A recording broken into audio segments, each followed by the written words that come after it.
Roller coaster drops are awesome. Some provide a great stomach drop sensation, while others provide a great dose of airtime. So for today's video, I will be ranking my 10 favorite coaster drops. But before this video begins, I would very much appreciate it if you click that red subscribe button down below. It is completely free and it helps me produce more content just like this. So if you enjoyed the video, then please consider subscribing. I will be at Silver Dollar City later this week, so expect a vlog and some ranking videos coming out soon.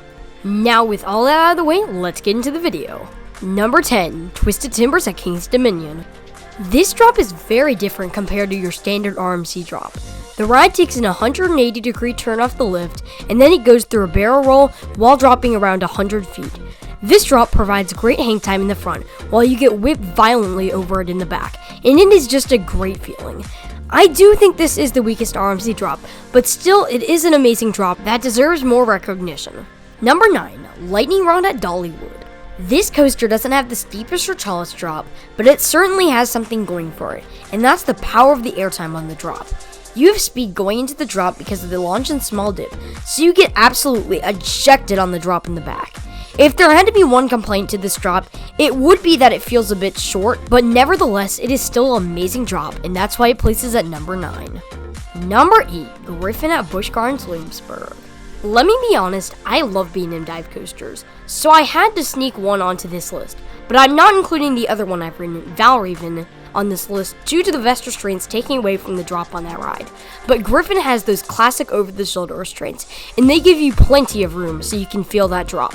In the front, you dangle over the ground with only that over-the-shoulder restraint holding you in, while in the back, you get yanked over the drop and get sustained floater airtime. But no matter which row you sit in on Griffin, it has an amazing drop. Number 7, Goliath at Six Flags Great America. Like the name says, this drop is absolutely colossal. Just like Lightning Rod, you get whipped over the drop in the back row, which delivers a powerful pop of ejector airtime, and you get a good stomach drop in most rows of the train. But the reason I put this ahead of Lightning Rod as the second best RMC drop is because this drop feels like it's going on forever. It's absolutely great, and you'll see another RMC later on this list that has the same feeling.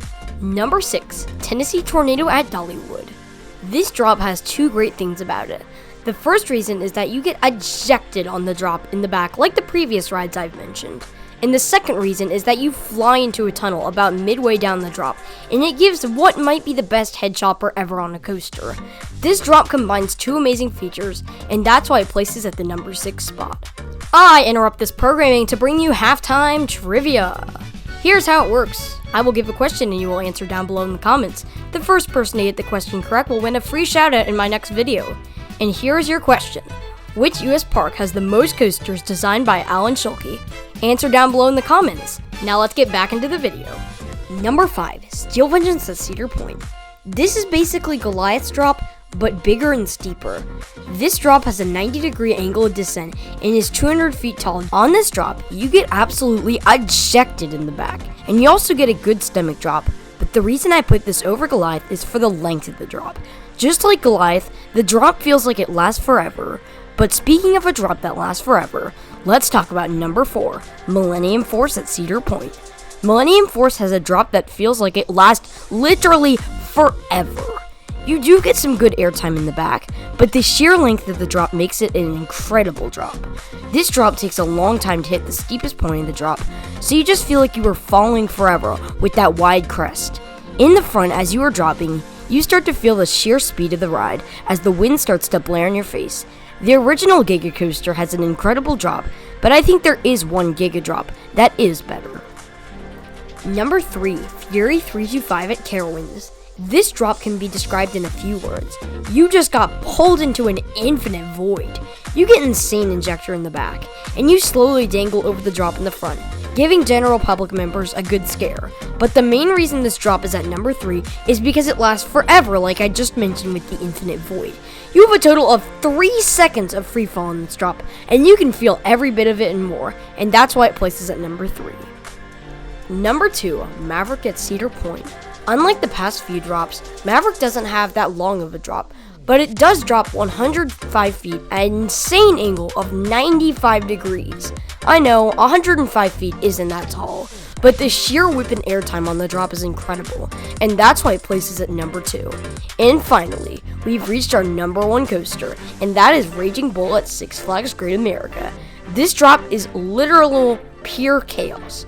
If I had to describe it, I would say you got flung out of a car going 70 miles per hour.